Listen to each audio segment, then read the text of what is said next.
से रास्ता नहीं निकलेगा। ये खोदने वाले लोग माइक को डालो भैया, सौहार्द को खोदेंगे।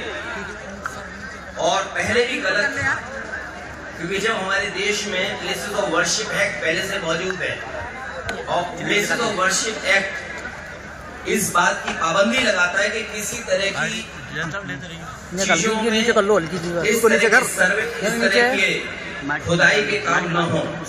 लेकिन भारतीय जनता पार्टी जानबूझ करके इन मसलों को इसलिए उठा रही क्योंकि किसान के सवाल पर वो बात नहीं करना चाहते। अरे नीचे कर लो यार। भारतीय जनता पार्टी से किसान ये पूछेगा कि आपने तो किसान की आय दोगुनी की बात की थी, लेकिन किसान आज भी तकलीफ और परेशानी में है। जिस समय उसे डीएपी चाहिए था, डीएपी उपलब्ध नहीं था, खाद उपलब्ध नहीं थी, जो बीजों की कीमत बढ़ी है, कीटनाशक दवाइयों की कीमत बढ़ी है और बिजली का बिल लगातार बढ़ता चला जा रहा है। जो सिंचाई से लेकर के तमाम इंतजाम थे वो सरकार करने में नाकाम रही है। और अगर फसल तैयार भी किसान कर रहा है तो उसको कीमत कहाँ मिलेगी, उसके लिए और जितने बड़े पैमाने पे बेरोजगारी बढ़ती चली जा रही है। मैं तो देख दूंगा, तुम पकड़ लो, आईडी पकड़ लो, मैं तो देख दूंगा मैं दोनों पकड़ ले रहा हूँ। अगर हम 17 साल का हिसाब किताब लगाएं, इस सरकार ने बेरोजगारी बढ़ाई है, न नौकरी है न रोजगार है। इन तमाम सवालों से ध्यान हटाने के लिए जानबूझ करके सरकार इस तरह की खुदाई के कार्यक्रम कर रही है। और आज अगर भारतीय जनता पार्टी के अंडरग्राउंड जो पॉलिसी बनाते हैं, नीचे करो, ये पाइपलाइन जो अंडरग्राउंड पड़ती है, उसी तरह भारतीय जनता पार्टी की विचारधारा अंडरग्राउंड अंदर ही अंदर काम करती है। ये बात पहले भी कहनी चाहिए थी। लोगों की जान चली गई, लोगों के घरों में छापे पड़ रहे हैं, बिजली के नाम पर 2-2, 3-3 हजार लोगों के यहाँ FIR दर्ज हो गई।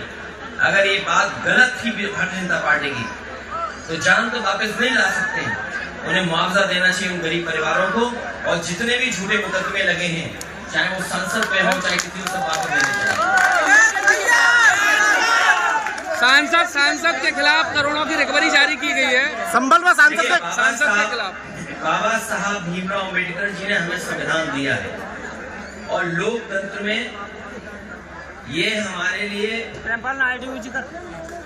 रक्षा कवच का काम करता है। संविधान हमारे लिए, आपके लिए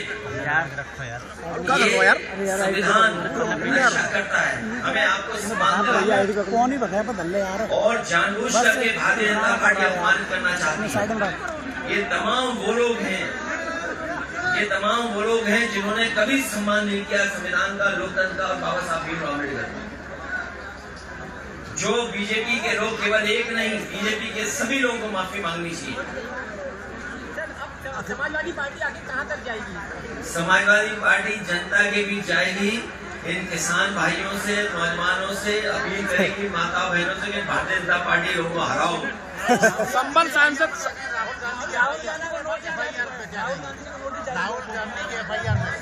देखिए, भारतीय जनता पार्टी जानबूझ करके ऐसी बहस छेड़ना चाहती है देश में जिससे उसे लाभ मिले।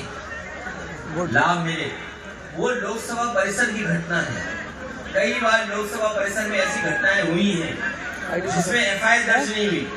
आपको याद होगा लोकसभा में तुम कर नहीं पाओगे, वो 1 करोड़ लेकर आए थे और उन्होंने टेबल पर रख दिया था लोकसभा में। क्या उस समय FIR दर्ज? प्रेमपाल ने नीचे करो, ये एक JPC के माध्यम से चर्चा कर जो कार्रवाई करनी थी वो विधान लोकसभा के अंदर हुई। लेकिन ये जानबूझ करके भारतीय जनता पार्टी लोगों को डराना चाहती है। FIR से, झूठे मुकदमों से कोई डरने वाला नहीं है।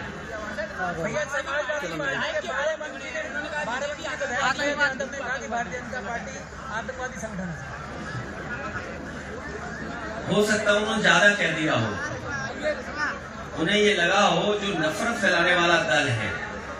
आप नफरत फैलाने वाले दल को क्या कहेंगे? जो दल ये जानता हो कि इस घटना के बाद लोगों की जान चली जाएगी, उस दल को आप क्या कहेंगे? ऊपर करो।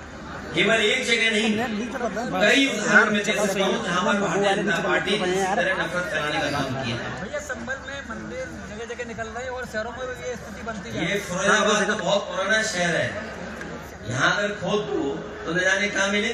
कहीं ऐसे भाजपा के नेता है उनके घर घुस जाए तो न जाने क्या मिलेगा उसके। भाजपा के नेताओं के भी घर खुद जाए तो न जाने क्या मिलेगा उसके अंदर। मान लो भगवान श्री कृष्ण को याद कर रहे हैं, 5000 साल हुए भी, 5000 साल ही हुए क्या स्वामी जी, कितने साल हो गए? 5000 साल की तो हम इतिहास जानते हैं। ये धरती 1 लाख साल से, और मनुष्य कब से आ रहे हैं, कब से जा रहे हैं, तो कहीं खोद दोगे क्या ना मिल जाए वहां पर। सर संबल सांसद जी पे बिजली चोरी कर कोई मुकदमा पर लगा। अरे पत्रकार साथी, जालौन में एक पत्रकार ने भारतीय जनता पार्टी के खिलाफ न्यूज निकाल दी, उसके कपड़े उतार दिए थे, उसे नंगा कर दिया। उस बात में नहीं गई है, उस बात में नहीं गई है, ये बिकाऊ है। ये देखिए, ये सब सोशल मीडिया का जमाना है। अब आगे की रणनीति क्या है? आगे ऐसा नहीं जो चीजों को ना जानता हो, इन चीजों को कैसे ये फेस सब करेंगे? नौजवान जानते हैं। इसलिए हम समाजवादियों की या जो भी सरकार में है उसके सामने चुनौतियां बनी है कि इन नौजवानों का भाग्य कैसे बेहतर हो।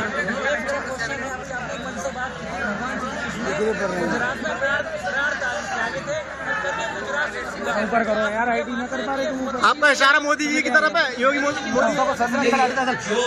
इतिहास है, जो सच्चाई, उसको हम और आप टाल बनाएगा तो सही तो बनना। भगवान श्री कृष्ण का ये कार्यक्रम है, और मैं चाहता हूँ कि आप लोग भी इसमें रिसर्च करो, जानकारी दो, हासिल करो कि क्या सच्चाई है उसमें।